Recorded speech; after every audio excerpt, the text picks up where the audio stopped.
ಬರೆಯೋದು ಓದೋದು ಅನ್ನೋದು ದಾಖಲೀಕರಣಕ್ಕಾಗಿ, ದಾಖಲೆ ಮಾಡೋಕ್ಕಾಗಿ ಬರಿತಾ ಇದ್ರೆ ಹೊರತು ಮೌಖಿಕ ವಿದ್ಯೆಯೇ ಪ್ರಮುಖವಾಗಿತ್ತು. ಹೀಗೆ ಆ ಕೂಲಿ ಮಟ್ಟದ ಕಾಲದಲ್ಲಿ ಎಲ್ಲರಿಗೂ ಒಂದಷ್ಟು ಶಿಕ್ಷಣ ಸಿಕ್ಕತ್ತೆ. ಇದಾದ ಮೇಲೆ ಕುಲಶಃ ವಿದ್ಯಾಭ್ಯಾಸ ನಡೀತಾ ಇತ್ತು. ಇದಿಷ್ಟು ಬೇಸಿಕ್ ಎಲ್ಲರಿಗೂ. ಕೇವಲ ಬ್ರಾಹ್ಮಣರು ಮಾತ್ರ ಓದ್ತಿದ್ರು, ಮಿಕ್ಕವ್ರು ಯಾರಿಗೂ ವಿದ್ಯೆನೇ ಕೊಟ್ಟಿಲ್ಲ, ಮಿಕ್ಕವರೆಲ್ಲ ಅನ್ಪಡಾಗಿದ್ರು ಅಂತಲೂ ತುಂಬ ತಪ್ಪು ಕಲ್ಪನೆ ಮೂಡಿಸಿದ್ದಾರೆ. ಇದು ಬ್ರಾಹ್ಮಣರನ್ನು ನಿಂದಿಸೋದಷ್ಟೇ ಅಲ್ಲ, ಇದು ಬ್ರಾಹ್ಮಣೇತರಿಗೆ ಅವಮಾನ ಅಂತ ನಾನು ಹೇಳ್ತೀನಿ. ಅವರಲ್ಲಿ ಯಾರು ವಿದ್ಯಾವಂತರೇ ಇರಲಿಲ್ಲ, ಬುದ್ಧಿವಂತರೇ ಇಲ್ಲ, ಎಲ್ಲ ಅಯೋಗ್ಯರು ಅನ್ನೋ ಥರ ಬಿಂಬಿಸೋದು ಎಷ್ಟು ತಪ್ಪು ಅದು. ಹೌದು, ಅವರೆಲ್ಲರಲ್ಲೂ ಕೂಡ ವಿದ್ಯೆ ಅನ್ನೋದು, ವಿದ್ಯೆಯನ್ನೇ ಬರೀ ವೇದ ವಿದ್ಯೆ ಅಲ್ಲ, ಬೇಕಾದಷ್ಟು ಲೌಕಿಕ ವಿದ್ಯೆಗಳಿದ್ವು.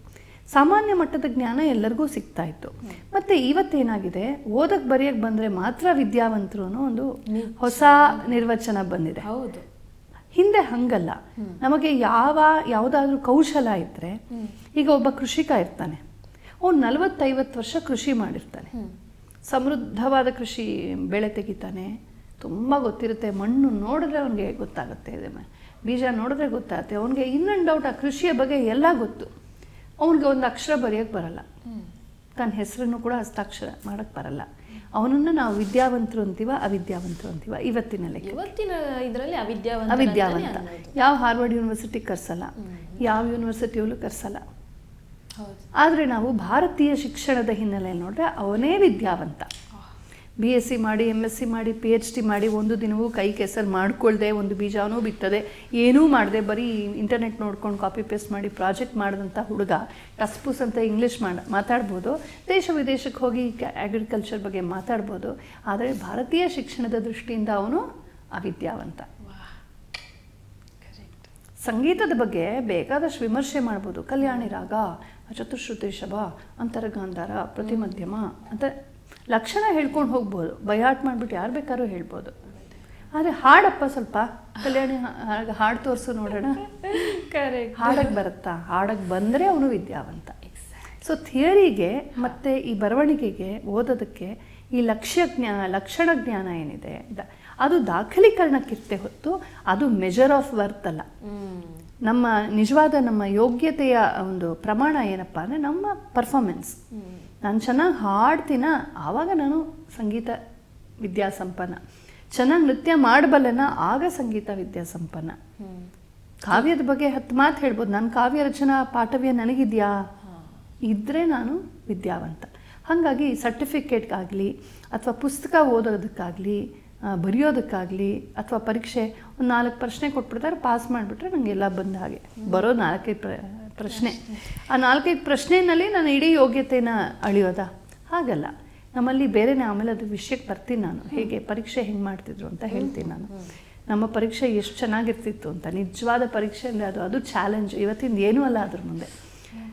ನಮ್ಮ ಈ ಥರ ಮಕ್ಕಳಿಗೆ ಒಂಥರ ಸರ್ವತೋಮುಖವಾಗಿ ಮಾತನಾಡೋ ಕೌಶಲ, ಚರ್ಚೆ ಮಾಡೋದು, ಡಿಬೇಟ್ ಮಾಡೋದು, ಕಥೆ ಕೇಳೋದು, ಕಥೆಗಳಿಂದ ಒಳ್ಳೆ ಬುದ್ಧಿ ಚುರುಕಾಗುತ್ತೆ, ವಿಕಾಸವಾಗುತ್ತೆ, ಆಲೋಚನೆ ಬರುತ್ತೆ. ಎಷ್ಟು ಹೆಸರುಗಳು, ಎಷ್ಟು ನದಿಗಳ ಹೆಸರು, ವ್ಯಕ್ತಿಗಳ ಹೆಸರು, ಸಂಬಂಧಗಳು, ಸುಖ ದುಃಖಗಳು, ಜೀವನದ ಏಳು ಬೀಳು ಎಲ್ಲ ಕಥೆಯ ಮೂಲಕ ನಮ್ಗೆ ಅರ್ಥ ಆಗುತ್ತೆ. ಸೊ ಜೀವನ ಅಂದರೆ ಹೀಗೆ ಒಂದೇ ಥರ ಪೈಪಲ್ಲಿ ನೀರು ಹೋದಂಗೆ ಇರಲ್ಲ, ತುಂಬ ವ್ಯತ್ಯಾಸಗಳಾಗ್ತಾ ಇರ್ತವೆ. ಇದು ಬೋಧೆ ಮಕ್ಕಳಿಗೆ ಬರುತ್ತೆ. ಹೀಗೆ ಮೊದಲ ಒಂದಷ್ಟು ವರ್ಷ ಶಿಕ್ಷಣ ಆದಮೇಲೆ 8 ವರ್ಷಕ್ಕೆ ಮುಖ್ಯವಾಗಿ ಈ ತ್ರಿವರ್ಣದವರು, ಬ್ರಾಹ್ಮಣ, ಕ್ಷತ್ರಿಯ, ವೈಶ್ಯರು, ಇವರುಗಳು ತಮ್ಮ ಮಕ್ಕಳನ್ನ ಥಿಯರಿಟಿಕಲ್ ಎಜುಕೇಷನ್ಗಾಗಿ, ಹೆಚ್ಚಾಗಿ ಥಿಯರಿ ಮತ್ತು ಅದಕ್ಕಾಗಿ ಗುರುಕುಲಗಳಿಗೆ ಕಳಿಸೋರು. ಅದಕ್ಕೆ ಉಪನಯನ ಅಂತ ಹೆಸರು. ಮತ್ತು ತತ್ಪೂರ್ವದಲ್ಲಿ ಬ್ರಹ್ಮೋಪದೇಶ ಮಾಡೋರು. ಈಗ ಬ್ರಹ್ಮೋಪದೇಶ, ಉಪನಯನ ಒಂದೇ ಅನ್ನೋ ಥರ ಕಲ್ಪನೆ ಬಂದ್ಬಿಟ್ಟಿದೆ. ಹಿಂದೆ ಬ್ರಹ್ಮ ಉಪದೇಶ ಅಂದರೆ ಅತ್ಯಂತ ಉನ್ನತ ಮಟ್ಟದ ಮಂತ್ರ ಅಂತ, ಬಹಳ ದೊಡ್ಡ ಮಂತ್ರ, ಗಾಯತ್ರಿ ಛಂದಸ್ಸಲ್ಲಿರುವಂಥ ಸಾವಿತ್ರಿ ಮಂತ್ರ, ಸವಿತ್ರ ಮಂತ್ರ, ಸೂರ್ಯನ ಕುರಿತಾದ ಮಂತ್ರ. ಆ ಮಂತ್ರವನ್ನು ಮಕ್ಕಳಿಗೆ ಇನ್ನೇನು ಗುರುಕುಲಕ್ಕೆ ಹೋಗೋದಕ್ಕೆ ಸಿದ್ಧವಾಗ್ತಿದೆ, ಮಗು 8 ವರ್ಷ ಹತ್ತಿರ ಬರ್ತಾ ಇದೆ ಅನ್ನುವಾಗ ಗರ್ಭಾಷ್ಟಮಕ್ಕೆ, ಅಂದರೆ ಹೊಟ್ಟೆಯಲ್ಲಿದ್ದಾಗ ಕಾಲದಿಂದ ತೆಗೆದುಕೊಂಡ್ರೆ 7 ವರ್ಷ ಆಗಿರಬೇಕು. ಹುಟ್ಟಿ ಆದಮೇಲೆ 8 ವರ್ಷ ಆಗಿರಬೇಕು ಗರ್ಭಾಷ್ಟಮ. ಹುಟ್ಟಿ ಆದಮೇಲೆ 7 ವರ್ಷ 3 ತಿಂಗಳು ಮಿನಿಮಮ್ ಆಗಿರಬೇಕು. ಆಗ ಮಗುವಿಗೆ ಬ್ರಹ್ಮೋಪದೇಶವನ್ನು ಮಾಡ್ತಾರೆ. ಸಾಮಾನ್ಯವಾಗಿ ತಂದೆಯೇ ಮಾಡೋದು. ತಂದೆಯ ಅನುಪಸ್ಥಿತಿಯಲ್ಲಿ, ಅಕಸ್ಮಾತ್ ತಂದೆ ಇಲ್ಲ, ಅನುಕೂಲ ಇಲ್ಲ ಅಂದರೆ, ಅಥವಾ ತಂದೆಯಲ್ಲಿ ಆ ಅರ್ಹತೆ ಇಲ್ಲ, ಗೊತ್ತಿಲ್ಲ ಅಂತಂದರೆ ತಾತನೋ, ಮಾಮನೋ, ಚಿಕ್ಕಪ್ಪನೋ, ದೊಡ್ಡಪ್ಪನೋ ಯಾರು ಇಲ್ಲದ್ರೆ ಗುರುಗಳು ಮಾಡ್ಬೋದು. ಹಾಗೆ ಗುರುಗಳು ಮಾಡ್ತಾಯಿದ್ರು. ಈ ಥರದ ಒಂದು ವ್ಯವಸ್ಥೆ ಇತ್ತು ನಮಗೆ. ಇವತ್ತಿಗೂ ಕೂಡ ತಂದೆನೇ ಮಾಡೋದು ಮಗನಿಗೆ ಬ್ರಹ್ಮೋಪದೇಶವನ್ನು. ಈ ಬ್ರಹ್ಮೋಪದೇಶ ಮಾಡಿದ್ಮೇಲೆ ಅವ್ರಿಗೆ ಡಿಸಿಪ್ಲಿನಿಂಗ್ ಶುರು ಆಗುತ್ತೆ.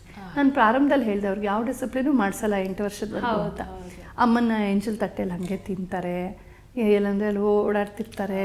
ಅವ್ರಿಗೆ ಶುಚಿತ್ವದ ಬಗ್ಗೆ, ಸ್ವಚ್ಛತೆಯ ಬಗ್ಗೆ, ಶಿಷ್ಟಾಚಾರಗಳ ಬಗ್ಗೆ ಏನೂ ಗೊತ್ತಿಲ್ಲ. ದೊಡ್ಡವ್ರಿಗೆ ನಮಸ್ಕಾರ ಮಾಡು ಅಂತ ಹೇಳಿದ್ರೆ ಮಾಡ್ತೇ ಇಲ್ಲದ್ವಿ, ಸ್ವಂತ ಬುದ್ಧಿ ಇರಲ್ಲ. ಆದರೆ ಬ್ರಹ್ಮೋಪದೇಶ ಆದ ತಕ್ಷಣ ಬ್ರಹ್ಮೋಪದೇಶದಲ್ಲಿ ಭಾಳ ಅರ್ಥಪೂರ್ಣವಾದ ಕೆಲವು ರಿಚುವಲ್ಸ್ ಇದೆ, ಕೆಲವು ಆಚಾರಗಳಿವೆ.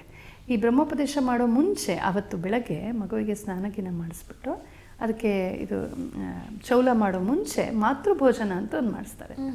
ತಾಯಿ ಜೊತೆ ಕೂತ್ಕೊಂಡ್ಬಿಟ್ಟು ಒಂದೇ ಎಲೆನಲ್ಲಿ, ಒಂದೇ ತಟ್ಟೆನಲ್ಲಿ ತಾಯಿ ಜೊತೆ, ಏಕೆಂದರೆ ಅಮ್ಮನ ತಟ್ಟೆಲಿದೆಲ್ಲ ತಿನ್ಕೊಡೋದು, ಅಮ್ಮನೂ ತಿನ್ನಿಸೋದು ಇದೆಲ್ಲ ನಡೀತಾನೆ ಇರುತ್ತಲ್ಲ. ಇನ್ನು ಮುಂದೆ ಅದು ಮಾಡೋ ಹಾಗಿಲ್ಲ. ಇನ್ನು ಮುಂದೆ ಸ್ವತಂತ್ರ ವ್ಯಕ್ತಿ ಅಂತ ಇರಬೇಕು. ಸೊ ಅವತ್ತು ಕೊನೆಯ ದಿನ ಮುದ್ದು ಮಾಡಿ ಒಂದು ದೊಡ್ಡ ಎಲೆ ಹಾಕಿ ಆ ಮಗುವಿಗೆ ಏನೇನು ಇಷ್ಟವೋ ಅದನ್ನೆಲ್ಲ ಮಾಡಿಬಿಟ್ಟು ತರಾವರಿ ತಿಂಡಿಗಳು ಎಲ್ಲ ಇಟ್ಕೊಂಡು ತಾಯಿಯೇ ಮಗುವಿಗೆ ತಿನ್ನಿಸ್ತಾಳೆ. ಇಬ್ಬರು ಒಟ್ಟಿಗೆ ತಿಂತಾರೆ, ಒಂದೇ ಎಲೆನಲ್ಲಿ ತಿಂತಾರೆ. ಅವನ ಜೊತೆ ಆಗ್ತಾನೆ ಈ ಬ್ರಹ್ಮೋಪದೇಶ ಆಗಿರೋ ಮಕ್ಕಳಿರ್ತಾರೆ, ಅವರು ಸ್ವತಂತ್ರವಾಗಿ ಕುತ್ಕೊಂಡು ತಿಂತಿರ್ತಾರೆ. ಅದೊಂದು ಸಂಸ್ಕಾರ ಮಗುವಿಗೆ. ನಾನಿನ್ನು ಹಿಂಗೆ ತಿಂತಾ ಇದ್ದೀನಿ, ನಾನು ನಾಳೆ ಹಿಂಗೆ ಕುತ್ಕೊಂಡು ತಿನ್ನಬೇಕು ಸ್ವತಂತ್ರವಾಗಿ ಮಾನಸಿಕವಾಗಿ. ಆಮೇಲೆ ಚೌಲ ಮಾಡ್ತಾರೆ. ಆಮೇಲೆ ಸ್ನಾನ ಎಲ್ಲ ಆದಮೇಲೆ ಅದಕ್ಕೆ ವಿಶೇಷವಾಗಿ ಬ್ರಹ್ಮೋಪದೇಶ ಮಾಡ್ತಾರೆ. ಆವತ್ತಿನಿಂದ ಅವನು ಭಿಕ್ಷಾಟನೆ ಮಾಡ್ತಾನೆ. ಭಿಕ್ಷಾಟನೆ ಅಂದರೆ ಇದಾಗಬೇಕಾಗಿಲ್ಲ ಏನಪ್ಪ ಅಂತ. ನಮ್ಮಲ್ಲಿ ಭಿಕ್ಷೆ ಅಂತಂದರೆ ಬೇಡದ್ದು ಅದು ಇದು ಹಳಸಿದ್ದು ಪಳಸಿದ್ದು ಕೊಟ್ಟು ಕಳಿಸೋದು ಅಂತಲ್ಲ. ಭಿಕ್ಷಾ ಅಂತ ಭಿಕ್ಷೆ ಕೊಡೋದು, ಭಿಕ್ಷೆ ತೊಗೊಳೋದು ತುಂಬ ಪವಿತ್ರವಾದಂಥ ಒಂದು ಮಧುಕರಿ ವೃತ್ತಿ ಅದು. 10 ಮನೆಗಳಿಂದ ಸ್ವಲ್ಪ ಸ್ವಲ್ಪ ಸ್ವಲ್ಪ ಧಾನ್ಯವನ್ನು ತೆಗೆದುಕೊಳ್ಳೋದು, ಪಕ್ತ ಆಹಾರವನ್ನೇ ಅಂತಲ್ಲ, ಅಥವಾ ಕೆಲವರು ಊಟ ಹಾಕೋರು ಮಕ್ಕಳಿಗೆ ಮನೇಲಿ ಬಡಿಸಿದ್ದನ್ನು. ಇವತ್ತಿಗೂ ನನ್ನ ತಾತ ಕೂಡ ಹಾಗೆ ನಮ್ಮಲ್ಲಿ ತುಂಬ ಇತ್ತೀಚಿನ ಪೀಳಿಗೆಗಳವರೆಗೂ ಇತ್ತು. ವಾರಾನ್ನ, ಭಿಕ್ಷಾನ್ನ ಅಂತ ಇತ್ತು. ಯಾವ್ಯಾವುದೋ ಊರಲ್ಲಿರೋ ಮಕ್ಕಳು ಈ ಊರಿಗೆ ಬಂದರೆ ಇಲ್ಲಿ ಯಾರೋ ನೆಂಟರಿಷ್ಟಿದ್ರೆ ಅವ್ರ ಮನೆಗೆ ಹೋಗಿ ವಾರಕ್ಕೊಂದ್ಸಲ ಊಟ ಮಾಡೋರು. ಸೊ ಒಬ್ಬೊಬ್ಬರ ಮನೇಲಿ ಒಂದೊಂದು, ಏಕೆಂದರೆ ಯಾರಿಗೂ ತೊಂದರೆ ಆಗಬಾರ್ದು ಅಂತ ವಾರಕ್ಕೊಬ್ಬರು ಮನೆ, ಅದಕ್ಕೆ ವಾರಾನ್ನ ಅಂತ ಅಥವಾ ಭಿಕ್ಷಾನ್ನ ಅಂತಲೂ ಅದನ್ನು ಕರೆಯೋರು. ಅವರಲ್ಲಿ ಹೋದರೆ ಅವ್ರ ಜೊತೆ ಊಟ ಮಾಡ್ಕೊಂಡು ಬರೋದು. ಈ ಥರ ಆ ಮಗು ಅಂದಿನಿಂದ ಭಿಕ್ಷೆ ಬಿಡಬೇಕು ಪ್ರತಿದಿನ. ಅದಕ್ಕೆ ತಾನು ತಯಾರಾಗಬೇಕು. ಮೊದಲು ತಾಯಿಯಿಂದಲೇ ಮಾತ್ರ ಭಿಕ್ಷೆ ಪಡಿತಾನೆ. ಆಮೇಲೆ ಎಲ್ಲ ತಾಯಿಂದರು ನಾವೆಲ್ಲ ಹೋಗಿ ಹಾಕ್ತೀವಿ, ಅಕ್ಕಿ ಹಾಕಿ ಇದು ಮಾಡ್ತೀವಿ. ಸಾಮಾನ್ಯವಾಗಿ ಧಾನ್ಯ ಕೊಡ್ತಾರೆ. ಎಲ್ಲರ ಮನೆಯೂ ಸೇರಿಸ್ಬಿಟ್ರೆ ಅಲ್ಲಿ ಪಿಚ್ಚ ಪಿಚ್ಚ ಆಗಿಬಿಡತ್ತೆ. ಅಡುಗೆ ಮಾಡಿದ್ದು ಕೊಟ್ಟರೆ ಧಾನ್ಯ, ಅಕ್ಕಿನೇ ಜಾಸ್ತಿ ಕೊಡೋದು. ಅಕ್ಕಿನೋ ಬೇಳೆನೋ ತರಕಾರಿನೋ ಅಂಥದ್ದು. ಅದನ್ನು ಆ ಮಗು ಉಪನಯನ ಆದಮೇಲೆ, ಉಪನಯನ ಅಂದರೆ ಹತ್ತಿರ ಕರ್ಕೊಂಡು ಹೋಗೋದು, ಗುರುವಿನ ಹತ್ರ ಕರ್ಕೊಂಡು ಹೋಗೋದು ಅಂತ. ಬ್ರಹ್ಮೋಪದೇಶ ಆದಮೇಲೆ ಸಾಮಾನ್ಯವಾಗಿ 1 ವರ್ಷನೋ ಅಥವಾ ಅದಕ್ಕಿಂತ ಮುಂಚೆನೋ ಶ್ರಾವಣ ಹುಣ್ಣಿಮೆಗಾಗಿ ಕಾಯ್ತೀವಿ. ಶ್ರಾವಣ ಪೂರ್ಣಿಮಾ ರಾಖಿ ಹಬ್ಬ ಬರುತ್ತಲ್ಲ, ಅದು ತುಂಬ ವಿಶೇಷ. ಅವತ್ತು ಹಲವಾರು ಹಬ್ಬಗಳಿವೆ. ಹಯಗ್ರೀವ ಜಯಂತಿ ಇದೆ, ಉಪಕರ್ಮ ಇದೆ, ಹಾಗೆ ಇದು ಸಂಸ್ಕೃತ ದಿನ ಇದೆ, ಪಾಣಿನಿ ಮಹರ್ಷಿಗಳ ಪುಣ್ಯ ದಿನ ಇದೆ, ಹಾಗೆ ರಕ್ಷಾಬಂಧನ ಇದೆ. ಹಲವಾರು ವಿಶೇಷಗಳಿವೆ ಶ್ರಾವಣ ಹುಣ್ಣಿಮೆಗೆ. ಅದರಲ್ಲಿ ಒಂದು ವಿಶೇಷ ಅಂದರೆ ಶ್ರಾವಣ ಹುಣ್ಣಿಮೆಯ ದಿನ ಈ ಬ್ರಹ್ಮೋಪದೇಶ ಆಗಿ ವಿದ್ಯೆಗೆ ಅರ್ಹರಾಗಿರುವಂಥ ಮಕ್ಕಳನ್ನು ಕರ್ಕೊಂಡು ಹೋಗಿ ಗುರುವಿನ ಹತ್ರ ಬಿಟ್ಟು ಬರೋರು. ಸೊ ಆವತ್ತು ಸ್ಕೂಲ್ ಸೇರೋ ದಿನ ಅಂತ ಶ್ರಾವಣ ಪೂರ್ಣಿಮಾ. ತತ್ಪೂರ್ವದಲ್ಲಿ ಅವನು ಬ್ರಹ್ಮೋಪದೇಶ ಆಗಿರುತ್ತೆ. ಮೊದಲ ಶ್ರಾವಣ ಪೂರ್ಣಿಮಾ ಏನು ಬರುತ್ತೆ ಆವತ್ತು ಅವ್ರ ಕೈಲಿ ಒಂದು ಪೂಜೆ ಎಲ್ಲ ಮಾಡಿಸ್ತಾರೆ. ಮೊದಲ ಉಪಕರ್ಮ ಅಂತ ಹೇಳ್ತೀವಿ. ಆವತ್ತು ಒಂದು ವಿಶೇಷವಾದ ಹೋಮ ಎಲ್ಲ ಮಾಡಿಸ್ತಾರೆ. ಈ ಬ್ರಹ್ಮೋಪದೇಶ ಆದಮೇಲೆ ಅಗ್ನಿ ಕಾರ್ಯ ಮಾಡಬೇಕು. ಹಿಂದೆ ನಮ್ಮಲ್ಲಿ ಮನೆಯಲ್ಲೂ ಅಗ್ನಿ ಕಾರ್ಯ ನಡೀತಿತ್ತು. ಅಗ್ನಿ ಯಜ್ಞೇಶ್ವರ ಅಂತ ಕರಿತೀವಿ. ಪ್ರತಿ ಮನೆಯಲ್ಲೂ ಅಗ್ನಿ ಇರುತ್ತೆ. ಇವತ್ತದು ಸುಮ್ಮನೆ ಒಂದು ದೀಪ ಅಂಟಿಸ್ತೀವಿ, ಅದರ ಸಂಕೇತವಾಗಿ ಒಂದು ದೀಪ ಅಂಟಿಸ್ತೀವಿ, ಅಗ್ನಿಯ ಸನ್ನಿಧಿ ಇದೆ ಅಂತ. ಒಂದು ಯಜ್ಞೇಶ್ವರ ಸ್ಥಾಪನೆ ಮಾಡಿ ಅದರಲ್ಲಿ ವೈಶ್ವಾನರ, ಮದುವೆ ಆದಂಥವರು ಗಂಡ ಹೆಂಡತಿ ಸೇರಿಕೊಂಡು ಅಗ್ನಿಹೋತ್ರ ವೈಶ್ವಾನರಾದಿಗಳನ್ನು ಮಾಡೋರು. ಈ ಬ್ರಹ್ಮಚಾರಿಗಳು ಅಗ್ನಿ ಕಾರ್ಯವನ್ನು ಮಾಡೋರು. ಸಮಿಧಾಧಾನ ಅಂತ ಹೆಸರು ಅದಕ್ಕೆ. ಬೆಳಗ್ಗೆ ಪ್ರಾತಃ ಸಂಧ್ಯಾವನ್ನೇ ಸೂರ್ಯನಿಗೆ ಮೈಯೊಡ್ಡಿ ಸೂರ್ಯನ ಮುಂದೆ ನಿಲ್ಲಬೇಕು. AC ರೂಮಲ್ಲಿ ಕುತ್ಕೊಂಡು ಮಾಡೋದಲ್ಲ ಇದು. ಅಂಗಳಕ್ಕೆ ಬಂದು ಸೂರ್ಯನ ನೋಡ್ತಾ, ಉದಯೋನ್ಮುಖ ಸೂರ್ಯನ ನೋಡ್ತಾ, ಆ ಪ್ರಶಸ್ತವಾದ ಕಾಲ ಇದೆಯಲ್ಲ ಅದು ಆರೋಗ್ಯಕ್ಕೂ ತುಂಬ ಒಳ್ಳೆಯದು. ಉಸಿರಾಟ ಚೆನ್ನಾಗಾಗತ್ತೆ, ಒಳ್ಳೆ ವಿಟಮಿನ್ D ಸಿಕ್ಕತ್ತೆ. ಆ ಸೂರ್ಯನನ್ನು ನೋಡ್ತಾ ಆ ಸವಿತ್ರ ಗಾಯತ್ರಿ ಮಂತ್ರವನ್ನು ಹೇಳ್ತಾ ಎಷ್ಟು ಸಾಧ್ಯವಾದರೆ ಅಷ್ಟು ಜಪ ಮಾಡಿ ಸೂರ್ಯನಿಗೆ ನಮಸ್ಕಾರ ಇತ್ಯಾದಿಗಳನ್ನು ಮಾಡಿದ್ಮೇಲೆ ಅಗ್ನಿ ಕಾರ್ಯ ಮಾಡ್ತಾರೆ. ಆ ಸೂರ್ಯನೇ ಅಗ್ನಿ 4 ರೂಪದಲ್ಲಿ ಇರ್ತಾನೆ ಅಂತ ತರ್ಕಶಾಸ್ತ್ರ ಹೇಳುತ್ತೆ. ಆದಿತ್ಯ, ಒಬ್ಬ ಸೂರ್ಯ, ಕಣ್ಣು ಕಾಣುವ ಸೂರ್ಯ. ಆಮೇಲೆ ನಮ್ಮೊಳಗಿರುವಂಥ ಉಷ್ಣಾಂಶ ಪ್ರಾಣಶಕ್ತಿ ಅದು ವೈಶ್ವಾನರ ಅಂತ. ಆಮೇಲೆ ಇನ್ನೊಂದು ಬಂದು ಇವನು ಅಗ್ನಿ, ಕಣ್ಮುಂದೆ ಇಂಧನಜ, ಇಂಧನದಿಂದ ಸಿಕ್ಕುವ ಅಗ್ನಿ. ಇನ್ನೊಂದು ಚಿನ್ನನೂ ಬೆಂಕಿ ಅಂತೆ, ಹೇಗೆ ಅಂತ ನಂಗೆ ಗೊತ್ತಿಲ್ಲ. ಒಟ್ಟಿನಲ್ಲಿ ಚಿನ್ನ ಅದಕ್ಕೆ ನಾವು ಹಾಕೊಳ್ಳೋದು, ಚಿನ್ನ ಮುಟ್ಕೊಂಡೆ ಪವಿತ್ರ ಅಂತ, ಬೆಂಕಿ ಮುಟ್ಟದ ಹಾಗೆ ಅಂತ. ಈ ಥರ ಈ ಮನೇಲಿರುವಂಥ ಯಜ್ಞೇಶ್ವರ ಇಂಧನದಲ್ಲಿ ಕಟ್ಟಿಗೆಯಲ್ಲಿ ಬರೋ ಅದಕ್ಕೆ ಹವಿಸ್ಸು ತುಪ್ಪದಲ್ಲಿ ಅದ್ದಿ ಸಮಿತ್ತನ್ನು ಅಶ್ವತ್ಥ ವೃಕ್ಷದ ಅಥವಾ ಮುತ್ತುಗ ಅಂಥದ್ದನ್ನು ಅರ್ಪಿಸ್ತಾನೆ ಬ್ರಹ್ಮಚಾರಿ ಅಥವಾ ಬ್ರಹ್ಮಚಾರಿಣಿ. ಆ ಅಗ್ನಿ ಕಾರ್ಯವನ್ನು ಮಾಡ್ತಾರೆ. ಮದುವೆ ಆಗೋ ತನಕ ಅಗ್ನಿ ಕಾರ್ಯ ಮಾಡಬೇಕು. ಹಾಗೆ ಅದರಲ್ಲೂ ವ್ಯತ್ಯಾಸಗಳಿವೆ. ಋಗ್ವೇದಿಗಳು ಒಂದೇ ಒಂದು, ಯಜುರ್ವೇದಿಗಳು 16, ಹೀಗೆಲ್ಲ ವ್ಯತ್ಯಾಸ ಇದೆ ಅವರವ್ರ ಕುಲದ್ದು. ನಮ್ಮ ಸನಾತನ ಧರ್ಮದಲ್ಲಿ ಎಲ್ಲ ವೈರುಧ್ಯ ಅಲ್ಲ, ಎಲ್ಲ ವೈವಿಧ್ಯ. ಹಾಗೆ ಅಗ್ನಿ ಕಾರ್ಯವನ್ನು ಮಾಡ್ತಾನೆ. ಶ್ರದ್ಧಾಂ ಮೇಧಾಂ ಯಶಃ ಪ್ರಜ್ಞಾಂ ದೇಹಿ ಮೇ ಹವ್ಯವಾಹನ ಅಂತ ಅಗ್ನಿಯಲ್ಲಿ ಪ್ರಾರ್ಥನೆ ಮಾಡ್ತಾರೆ. ನನಗೆ ಶ್ರದ್ಧೆ ಕೊಡು, ತೇಜಸ್ ಕೊಡು, ಆರೋಗ್ಯ ಕೊಡು, ಬಲ ಕೊಡು, ಮೇಧಾಶಕ್ತಿಯನ್ನು ಕೊಡು ಅಂತ ಪ್ರಾರ್ಥನೆ ಮಾಡ್ತಾರೆ. ಹೀಗೆ ಅವನು ಅಗ್ನಿ ಕಾರ್ಯವನ್ನು ಮಾಡ್ತಾ ಬರಬೇಕು. ಮದುವೆ ಆಗೋ ತನಕ ಮಾಡಬೇಕು ಅವನು. ಈ ಗುರುವಿನ ಹತ್ರ ಹೋಗುವಾಗ ಅವನು ಸಮಿತನ್ನು ತೆಗೆದುಕೊಂಡು ಹೋಗಿ, ಸಮಿತ್ ಪಾಣಿಯಾಗಿ ತೆಗೆದುಕೊಂಡು ಹೋಗಿ ಗುರುವಿಗೆ ಕೊಟ್ಟು ನಮಸ್ಕಾರ ಮಾಡ್ತಾನೆ.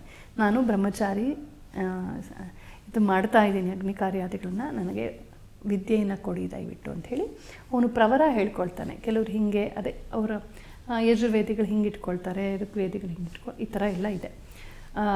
ಅವನು ಪ್ರವರ ಹೇಳಬೇಕು. ಚತುಸ್ಸಾಗರ ಪರ್ಯಂತಂ ಗೋಬ್ರಾಹ್ಮಣಿಂ ಯಶುಭವತು ವಾಸಿಷ್ಠ ಮೈತ್ರಾವರಣ ಕೌಂಡಿನ್ಯ ತ್ರಯಾರ್ಷಯ್ಯ ಪ್ರವರಾನ್ವಿತ. ಈಗ ಕೌಂಡಿನ್ಯ ಗೋತ್ರದವರಾದರೆ ಹೀಗೆ, ಇನ್ಯಾವುದೋ ವಾಸಿಷ್ಠ ಗೋತ್ರ, ಇನ್ನೊಬ್ಬರು ಭಾರದ್ವಾಜ ಗೋತ್ರದ ನಾಮ ಹೇಳಿ, ಇಂಥ ಗೋತ್ರದಲ್ಲಿ ಹುಟ್ಟಿದವನು ನಮ್ಮ ಅಪ್ಪ ಹೀಗೆ, ನಾನು ಹೀಗೆ ಅಹಂ ಭೋ ಅಭಿವಾದಯೇ ಅಂತ ನಮಸ್ಕಾರ ಮಾಡ್ತಾರೆ. ನಮಸ್ಕಾರ ಮಾಡಿ ವಿನಮ್ರತೆಯಿಂದ ಸಾಷ್ಟಾಂಗ ನಮಸ್ಕಾರ ಮಾಡಬೇಕು. ನಮಸ್ಕಾರಗಳ ಹಲವಾರು ಪ್ರಕಾರಗಳು. ಅಷ್ಟಾಂಗ 8 ಅಂಗಗಳು ಭೂಮಿಗೆ ತಗಲ್ಬೇಕು. ಹಣೆ, ಕೈಗಳು, ಕಾಲುಗಳು, ಮಂಡಿಗಳು, ಹಾಗೆ ಹೊಟ್ಟೆ ತಗಲಿಸದೆ 8 ಅಂಗಗಳನ್ನು ತಗಲಿಸ್ಕೊಂಡು ಮಲಗಿ ಮಾಡುವಂತಹ, ಹೀಗೆ ಮುಖ ಕೆಳಗೆ ಮಾಡಿ ಮಲಗಿ ಮಾಡುವಂಥದ್ದು ಸಾಷ್ಟಾಂಗ ಪ್ರಣಾಮವನ್ನು ಮಾಡ್ತಾರೆ. ಗುರು ಸೇರಿಸ್ಕೋಬೇಕು. ಆಮೇಲೆ ಅವನಿಗೆ ವಿದ್ಯಾಭ್ಯಾಸ ಶುರು ಆಗುತ್ತೆ. ಅಲ್ಲಿಂದ ಭಾರತೀಯ ಶಿಕ್ಷಣದ ಬಗ್ಗೆ ನಾವು ನೋಡ್ಬೋದು. ಪದ್ಧತಿ, ನೀನು ಕೇಳಿದ ಪ್ರಶ್ನೆಗಳಿಗೆಲ್ಲ ಅಲ್ಲಿ ನಾವು ಉತ್ತರ ನೋಡ್ತಾ ಹೋಗ್ಬೋದು. ಇದು ಪೀಠಿಕೆ ಯಾಕೆ ಹೇಳಿದೆ ಅಂದರೆ, ಒಂದೇ ಸಲಕ್ಕೆ 1.5-2 ವರ್ಷದ ಮಗುನ ಹೇಳ್ಕೊಂಡು ಹೋಗ್ಬಿಟ್ಟು ನೀನು ಶೇಕ್ಸ್ಪಿಯರ್ ಆಗಿಬಿಡು, ಐನ್ಸ್ಟೀನ್ ಆಗಿಬಿಡು, ಆರ್ಯಭಟ ಆಗಿಬಿಡು ಅಂತ ಎತ್ಕೊಂಡು ಹೋಗ್ಬಿಟ್ಟು ಒಂದು ಪ್ಲೇ ಹೋಮ್, ಒಂದು ಮನೆ ಪಕ್ಕದಲ್ಲಿ ಅವ್ರು ದುಡ್ಡಿಗಾಗಿ ಪ್ಲೇ ಹೋಮ್ ನಡೆಸ್ತಾರೆ, ಟೈಮ್ ಪಾಸಿಗೆ ಪ್ಲೇ ಹೋಮ್ ನಡೆಸ್ತಾರೆ, ಅವ್ರಿಗೇನು ಬಂದಿರಲ್ಲ. ಅಲ್ಲಿ ಎತ್ಕೊಂಡು ಮಗುನ ಬಿಟ್ಟು ಬಂದುಬಿಡ್ತೀವಿ. ನಮ್ಮ TV ಸೀರಿಯಲ್ ನೋಡೋಕ್ಕೂ ಅನುಕೂಲ ಆಯಿತು. ಅಲ್ಲಿ ಮಗು ಸ್ವಲ್ಪ ಹೊತ್ತು ಕಾಟ ತಪ್ಪಿತು. ಆ ಮಗು ಅದು ಸಿದ್ಧವಿಲ್ಲ, ಇನ್ನೂ ಅದಕ್ಕೆ ಆ ಅಪೇಕ್ಷೆಯೇ ಬಂದಿಲ್ಲ. ಆದರೆ ಇವತ್ತು ಎಷ್ಟು ಅವೈಜ್ಞಾನಿಕವಾಗಿ ಮಾಡ್ತೀವಿ ಅಂದರೆ, ಮಗು ಹೊಟ್ಟೆಲಿರುವಾಗಲೇ ಸ್ಕೂಲ್ ಬುಕ್ ಮಾಡ್ಕೊಳ್ತಾರಂತೆ. 1.5 ವರ್ಷಕ್ಕೆ ಇವರು ಹೇಳ್ತಾರಂಗೆ ಶಿಕ್ಷಣ ಅವ್ರಿಗೆ ಫೀಸ್ ಬೇಕಷ್ಟೇ. ಹೌದಷ್ಟೇ. ಹಾಗಾಗಿ 1.5 ವರ್ಷಕ್ಕೆ ಈಗಲೇ ಸೇರಿಸ್ಬಿಡಿ, ಇನ್ನೂ ಟ್ರೈನಿಂಗ್ ಕೊಡ್ತೀವಿ. ಆ ಮಗುವಿಗೆ ಅದು ಎಂಥ ಒಂದು ಕ್ರೂಯಲ್ಟಿ. ಹೌದು. ಬಲವಂತ ಮಾಡಿ ಕೂತ್ಕೋ, ಫಿಂಗರ್ ಆನ್ ದ ಲಿಪ್ಸ್. ಇವತ್ತಿನ ಕಾಲೇಜ್ ಶಿಕ್ಷಣದ ಕ್ರೂಯಲ್ಟಿ ಅನ್ನೋದು ಅದರ ಮೊದಲ ಆ ವಾಕ್ಯದಲ್ಲೇ ಗೊತ್ತಾಗುತ್ತೆ. ಫಿಂಗರ್ ಆನ್ ದ ಲಿಪ್ಸ್, ಬಾಯಿ ಮುಚ್ಕೊಂಡು ಕೂತ್ಕೋ, ಡೋಂಟ್ ಟಾಕ್, ಡೋಂಟ್ ಥಿಂಕ್. ಆಲೋಚನೆ ಮಾಡಬೇಡ, ಮಾತಾಡಬೇಡ, ಪ್ರಶ್ನಿಸಬೇಡ. ನಾವು ಏನೇನು ಹೇಳ್ಕೊಡ್ತೀವೋ ಬಾಯಿ ಮುಚ್ಕೊಂಡು ಕೇಳು, ಕಲಿ. ಅಲ್ಲಿ ಎಕ್ಸಾಮಲ್ಲಿ ಕಕ್ಬಿಟ್ಟು ಹೋಗ್ತಾ ಇರೋ, ನಿಮ್ಗೊಂದು ಸರ್ಟಿಫಿಕೇಟ್ ಕೊಡ್ತೀವಿ ಅಷ್ಟೇ. ಹೌದು. ಇದು ಇವತ್ತಿನ ಶಿಕ್ಷಣ. ಹಿಂದೆ ಹಂಗಲ್ಲ, ಫಿಂಗರ್ ಆನ್ ದ ಲಿಪ್ಸ್ ಅಲ್ಲ, ಚರ್ಚೆ ಮಾಡು ಅಂತ ಬಿಡೋರು ಮಕ್ಕಳನ್ನು. ವಿಪುಲವಾಗಿ ಮಾತಾಡಿಸ್ಬೇಕು, ಮಕ್ಕಳನ್ನು ಚೆನ್ನಾಗಿ ಮಾತಾಡಿಸ್ಬೇಕು, ಕತೆ ಹೇಳಬೇಕು, ಹೇಳಿಸ್ಬೇಕು. ಮಕ್ಕಳ ಜೊತೆ ಇವತ್ತು ತಂದೆ ತಾಯಂದರು ಮಾಡೋ ದೊಡ್ಡ ತಪ್ಪು. At least urban youth, Young parents ಇದಾರಲ್ಲ, ಇಂಗ್ಲೀಷ್ ಎಜುಕೇಟೆಡ್ ಪೇರೆಂಟ್ಸ್, ಅವ್ರಿಗೆ ನೋ ಟೈಮ್.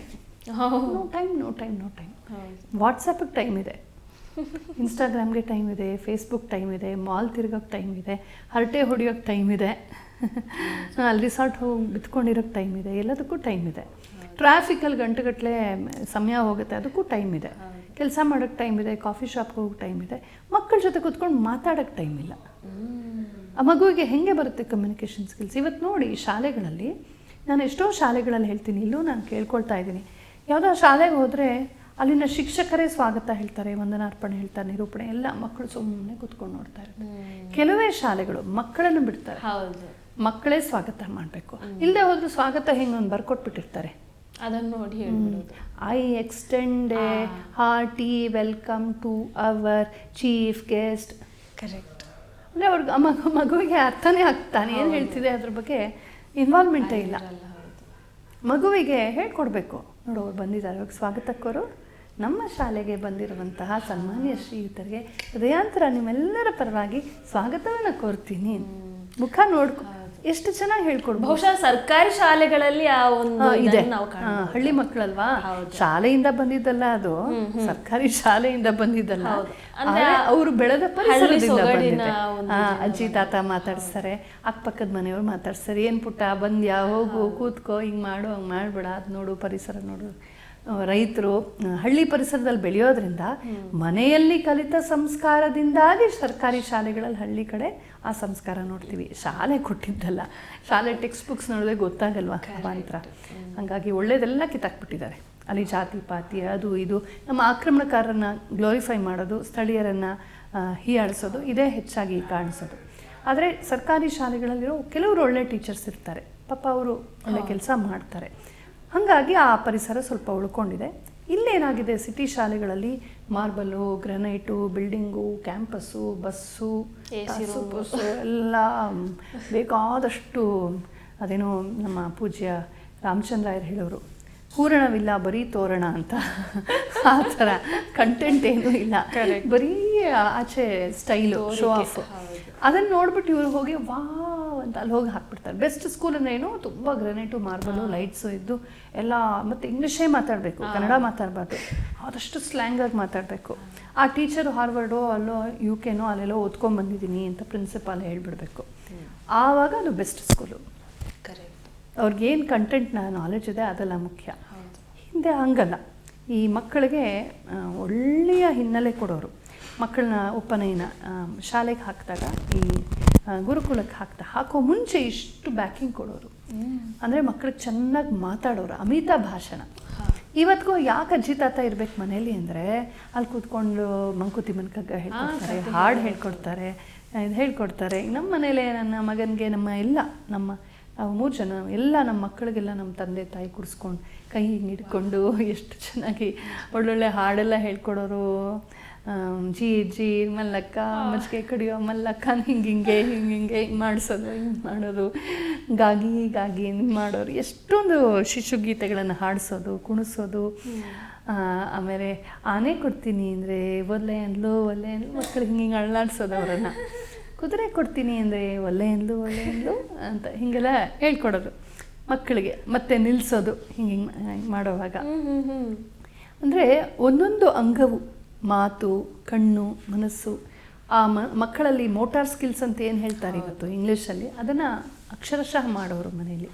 ಮಗು ಅದಕ್ಕೆ ಸಿದ್ಧವಾದ ಮೇಲೆ ಬ್ರಹ್ಮೋಪದೇಶವನ್ನೂ ಮಾಡಿ ಮಗುವಿಗೆ ಇನ್ಮೇಲೆ ನೀನು ಹಿಂಗಲ್ಲ, ನಿನ್ನ ಜೀವನದ ಹೊಸ ಚಾಪ್ಟರ್ ಶುರು ಆಗಿದೆ, ನೀನು ಪ್ರತ್ಯೇಕವಾಗಿ ಮಲ್ಕೋಬೇಕು, ಅಮ್ಮನ ಜೊತೆ ಅಮ್ಮನ ಹಾಸಿಗೆಯಲ್ಲಿ ಮಲ್ಕೊಳ್ಳೋ ಹಾಗಿಲ್ಲ, ಅಮ್ಮನ ತಟ್ಟೆಯಿಂದ ಎಂಜಲು ತಿನ್ನೋ ಹಾಗಿಲ್ಲ, ಯಾರು ಎಂಜಲು ತಿನ್ನೋ ಹಾಗಿಲ್ಲ, ಬಟ್ಟೆ ಹಾಕ್ಕೊಂಡು ಓಡಾಡಬೇಕು, ನಿನ್ನ ಬಟ್ಟೆ ನೀನು ಒಕ್ಕೋಬೇಕು, ನೀನೇ ಸ್ನಾನ ಮಾಡಬೇಕು, ಬೇರೆ ಬ್ರಹ್ಮಚಾರಿಗಳ ಮಕ್ಕಳ ಜೊತೆ ನೀನು ಮಲ್ಕೋಬೇಕು, ಗುರುಗಳ ಸೇವೆ ಮಾಡಬೇಕು, ಊಟ ಮಾಡ್ತಿದ್ರೆ ನೀನು ನೀರು ಬಡಿಸ್ಬೇಕು, ಉಪ್ಪು ಬಡಿಸ್ಬೇಕು, ಸೊ ಎಂಜಲು ಮುಸ್ರೆ ಸ್ವಲ್ಪ ಹೈಜೀನು ನೀನು ಪಾಲಿಸ್ಬೇಕು, ಆಚೆ ಟಾಯ್ಲೆಟ್ಗೆಲ್ಲ ಹೋಗಿ ಬಂದರೆ ಕೈಕಾಲು ತೊಳ್ಕೊಳ್ಬೇಕು, ಬಟ್ಟೆ ಬದಲಾಯಿಸ್ಬೇಕು, ಕೂತ್ಕೊಂಡು ಸಂಧ್ಯಾವನ್ನೇ ಮಾಡಬೇಕು, 2 ಹೊತ್ತು ಮಂತ್ರ ಪಠನ ಮಾಡಬೇಕು, ಜಪ ಮಾಡಬೇಕು, ಶ್ಲೋಕಗಳನ್ನು ಹೇಳಬೇಕು, ಕಲ್ತಿದ್ದನ್ನೆಲ್ಲ ಒಪ್ಪಿಸ್ಬೇಕು, ಹಾಡು, ನಾಟಕ, ಸಂಗೀತ ಎಲ್ಲ ಬಗೆಯ ವಿದ್ಯೆಗಳು ಸ್ವಲ್ಪ ಮಗುವಿಗೆ ಒಂದು ಜವಾಬ್ದಾರಿಯನ್ನು ಕಲಿಸ್ತಾ ಬರ್ತಾರೆ. ಒಂದು ಮಟ್ಟಕ್ಕೆ ಮಗುವಿಗೆ ಇದೆಲ್ಲ ನಾನು ಮಾಡಬೇಕು, ನನಗೆ ಬರೀ ಮುದ್ದು ಮಾಡಿಸ್ಕೊಡೋದಲ್ಲ, ನನ್ನ ಕರ್ತವ್ಯಗಳು ಇವೆ ಅಂತ ಗೊತ್ತಾಗತ್ತೆ. ಅದಾದಮೇಲೆ ಉಪನಯನ ಅಂದರೆ ಗುರುಕುಲಕ್ಕೆ ಸೇರಿಸೋದು. ಇವತ್ತು ಉಪನಯನ ಬ್ರಹ್ಮೋಪದೇಶ ಹೆಚ್ಚು ಕಡಿಮೆ ಒಂದೇ. ಏಕೆಂದರೆ ಉಪನಯನ ಅನ್ನೋದನ್ನು ಆ ಅರ್ಥದಲ್ಲಿ ನಾವು ಮಾಡ್ತಿಲ್ಲ. ಈಗ ಶಾಲೆಗೆ ಯಾವಾಗಲೂ ಸೇರಿಸ್ಬಿಟ್ಟಿರ್ತೀವಿ. ಕೆಲವರು ಬ್ರಹ್ಮೋಪದೇಶವನ್ನು 20 ವರ್ಷದ ವಯಸ್ಸಿಗೆ, 16 ವರ್ಷದ ವಯಸ್ಸಿಗೆ, ಕೆಲವರು ಮದುವೆ ಹಿಂದಿನ ದಿನ ಕೂಡ ಮಾಡ್ತಾರೆ. ಸಂಸ್ಕಾರ ಅಂತ ಮಾಡಬೇಕಾಗಿತ್ತು, ಒಂದು ಉಪಚಾರ ಅಂತ ಫಾರ್ಮ್ಯಾಲಿಟಿ ಥರ ಮಾಡ್ತಾರೆ. ಮದುವೆ ಹಿಂದಿನ ದಿನ ಉಪದೇಶ ಮಾಡಿದ್ರೆ ಎಲ್ಲಿ ಜಪ ಮಾಡೋಕ್ಕೆ ಎಲ್ಲಿದೆ, ಅವಳು ಜಪ ಮಾಡ್ತಾ ಕೂತಿರ್ತಾನವನು ಅಲ್ವಾ. ಅರ್ಥಹೀನವಾಗಿದೆ. ಅಯ್ಯೋ ನಮ್ಮ ಕುಲದಲ್ಲಿ ಹಾಗೆ ಅಂತ ಬೇರೆ ಜಸ್ಟಿಫೈ. ಯಾವ ಕುಲದಲ್ಲೂ ಕೂಡ ಮದುವೆ ಹಿಂದಿನ ದಿನ ಮಾಡಿ ಅಂತ ಹೇಳಿಲ್ಲ. ಉಪನಯನ ಅಥವಾ ಬ್ರಹ್ಮೋಪದೇಶವಿಲ್ಲದೆ ವಿವಾಹಕ್ಕೆ ಅವನು ಯೋಗ್ಯನಲ್ಲ ಅಂತ ಹೇಳಿದ್ರಿಂದ ಹಿಂದಿನ ದಿನ ಅರ್ಜೆಂಟಾಗಿ ಮಾಡಿಬಿಡೋದು. ಹೀಗಲ್ಲ, ಹಿಂದೆ ಅದು ಸಂಸ್ಕಾರವಾಗಿತ್ತು. ಹೀಗೆ ಆ ಮಗು ಸ್ವಲ್ಪ ಸ್ವತಂತ್ರವಾದ ಮೇಲೆ ಗುರುಕುಲಕ್ಕೆ ಸೇರಿಸ್ತಾರೆ. ಟಿವಿ ವಿಕ್ರಮ, ದೇಶ ನಿಮ್ಮ ಕೈಯಲ್ಲಿ. ಈ ಕಾರ್ಯಕ್ರಮ ನಿಮಗೆ ಇಷ್ಟ ಆಗಿದ್ದಲ್ಲಿ ಲೈಕ್, ಶೇರ್ ಹಾಗೂ ಕಮೆಂಟ್ ಮಾಡಿ. ಟಿವಿ ವಿಕ್ರಮದ ಕಾರ್ಯಕ್ರಮಗಳನ್ನು ನಿರಂತರವಾಗಿ ವೀಕ್ಷಿಸಲು ಸಬ್ಸ್ಕ್ರೈಬ್ ಮಾಡಿ, ಬೆಲ್ ಐಕನ್ ಒತ್ತಿ.